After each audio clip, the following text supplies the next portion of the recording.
Ganun-ganun lang matatapos na ang July. This week ba? Next week, August na. This week yata. Hello sa inyo at welcome sa Pinoy Batman's Toy Reviews and How-Tos. Ayan, kumukulog-kulog pa. Kamusta naman kayong lahat? Okay, episode na to ay hatid sa inyo ng Topsy at iba pa ni Tito Ome and family. Siyempre, sa Tumana branch. Siyempre, ayun, kumukulog-kulog pa talaga. Yun. Pero gusto kong gawin itong toy review nito kahit umuulan sa labas at kumukulog-kulog. Siyempre, Mikey's Burger House sa Lamuan Branch, Hello ni Tito Bay and family. Sana okay lang kayo dyan. At,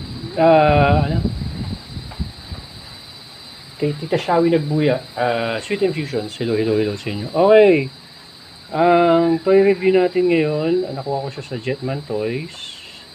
Medyo tayo ngayon sa G.I. Joe. Yan. Hello sa mga kapatid ko dyan sa US. Yan. Hello ko rin kay Tito Gary. Yan, kay Gory. Kay Bella. Mga pinsan ko dyan. Hello. Mga nahihilig sa G.I. Joe nung araw. Yan. Tito Kaloy. Mga Dubai boys dyan. Firms. Yan. Yan ang ating ito-toy review ngayon. Medyo huli na pero okay pa din. Oldie but goodie. Ika nga nila. Alright. Para din sa mga nakakakilala sa kanya, yung mga old school, yan. Siya si... Ngayon ko lang nalaman na Alvin pala yung pangalan niya. Siya si Alvin Breaker Kibi. Kasi sa amin nung araw, si Breaker lang yan. Ayan. Salamat kay Sir Jet ng Jetman Toys. Mas. Ano yung sabi ng mas? Masandal tulog. Kamukha ni Tito Bay, kamukha nung nagtatato sa atin si Chef Lemuel, bubble gum pa. Number 158 daw siya. Ewan ko ano sabihin nun. 158 siguro, action figure number 158. 158, ayun. Ayun, buksan na natin si Alvin Breaker Kibi. Hello kay Sir Ian at sa mga teammates. Hello sa best friend ko si Doc sa family niya all the way from Lipa. Ayun ano. So meron siyang kutsilyo, meron siyang hindi ko alam kung 45 siguro to. Meron siyang backpack, meron siyang, ewan ko kung ano to. Curious. Ano ba to? Parang radioactive braso de Mercedes. Oy, Lily Bakes. Hello. Oo nga, natanggal siya. Radioactive isotope o kung ano man next. May ganun pa. Sige. So, meron si Breaker, meron siyang alternate head. Meron siyang astig na helmet. May butas dito. Palagay ko para dito siya. Pagkakaalala ko kay Breaker, siya yung sa comms communication specialist nila nung araw. Para siya yung yung sa field, yung diba kaya nga parang sa mga nag-radyo nung araw, yung mga CB radio, yung mga citizen band, yung breaker, yung mga ganun. Yan, sila yan. Natin ito. Nakakatuwa lang. Para sa mga may... Ayun. Palagay ko dito to eh. Dito ba? Palagay ko dito to. Ayan. Tapos... Meron siyang... Glock ba to? Parang... Hindi ko alam kung anong klaseng baril to. Tapos, meron siyang suppressor or silencer. Ayan. Ayan. Okay naman siya. Ayan. Ayan siya. Tapos, meron siya. Ayun. Dito ikakabit yung kabilang side. Ito ba ay, ayun, sabi na eh. Ayun, nagaganon-ganon siya. Roger, Roger, breaker, breaker, ganon. Okay. Sabi na yun. Yun. Communications. Tapos, nakakatuwa ito kumukha ng tattoo artist namin ni Tito Bea, yung kababata. Ayan. Okay ba? Ayos, di ba? Bawil niya, susuksok niya dito sa likod.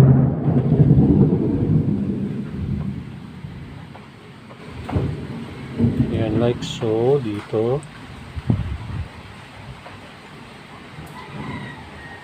Okay, ha. Tapos, itong suppressor niya, dito naman. Nakakatuwa yung details nitong G.I. Joe na to. Good job si Hasbro lagi dito. Hindi laging dito sa pouch nito. Ayan. Ayan. Tapos isa pang gimmick niya ito, yung kutsilyo naman. Kahit sa si Breaker, opinion ko lang, kailangan din. Meron siya mga yung rifle. Oh, ayan. Ito yung nakita ko sa kanya, may gimmick siyang ganyan. Oh, kung ano man yan. Yung bar niya. Oh, kung ano man yan. Okay. Anuhin muna natin siya sa tawag dito. Yung sukat niya bago yung articulation. Nakakatuwa lang siya.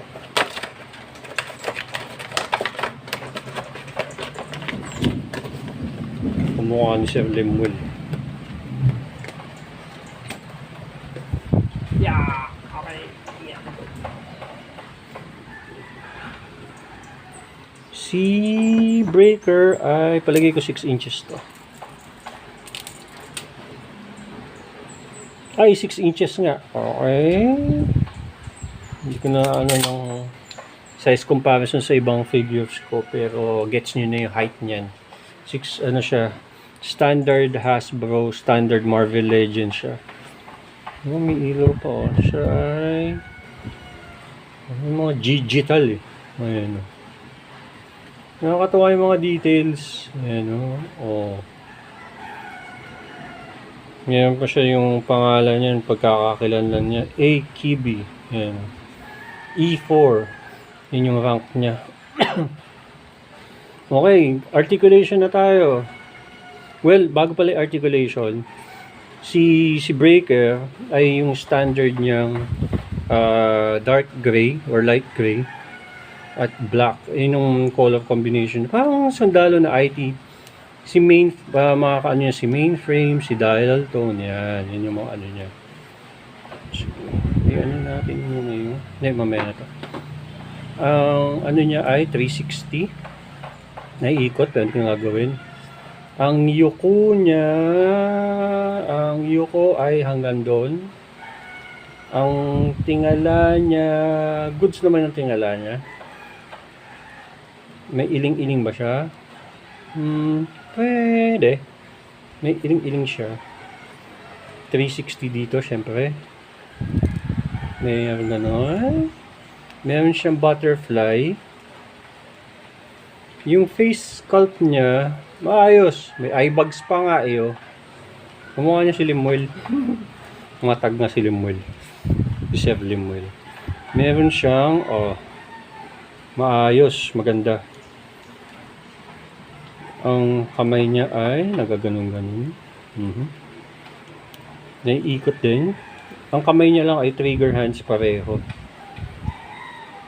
Ang liad niya, magugulat ako pero palagay ko yung liad niya is non-existent kasi nga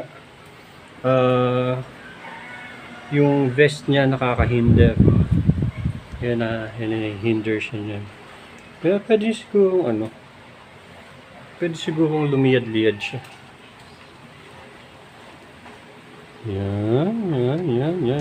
Okay naman. Tapos ito kasi dito yan eh. Dapat na-shoot yan dito.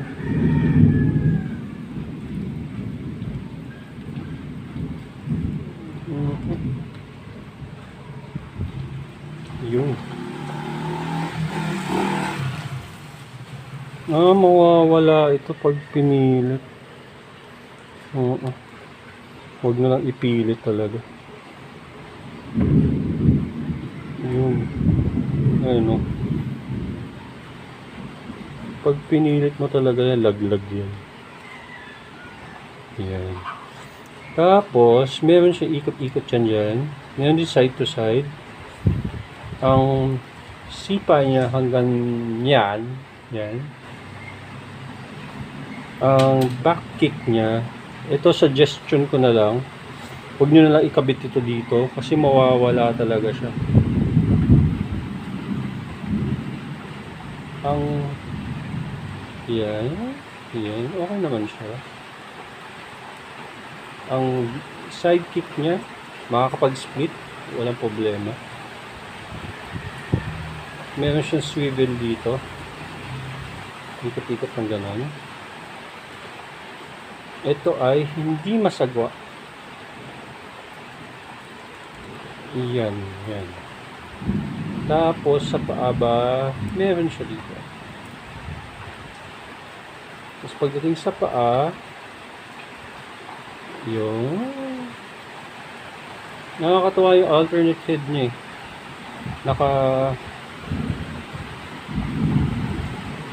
Yung alternate head niya ano pa ng bubble gum.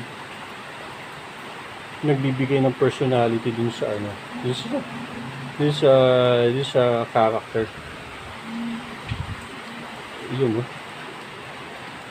Yun oh. Makulit na itsura niya. Yun nga lang, syempre. Hindi siya magpapaputok ng bubble gum pag nasa field siya. So ito, lagay natin dito sa likod. Like so. Buti na lang madami akong rifle. Pwede magamit ni breaker. Pero yung kadalasan kasi nasa base lang siya. Maganda yung helmet.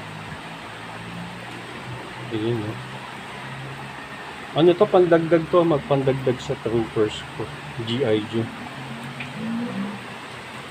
Aesthetic, plain siya eh. Siguro 7 or 7.5. Ano siya, toy soldier talaga. Pag kailangan mo ng uusap yung mga tao sa field mo, kailangan mo siya yan. Sigurado yan. Tapos, hindi siya masabing outstanding o super panalo kasi nga, basic trooper siya. Pero kung may rifle siya, ganyan, okay lang.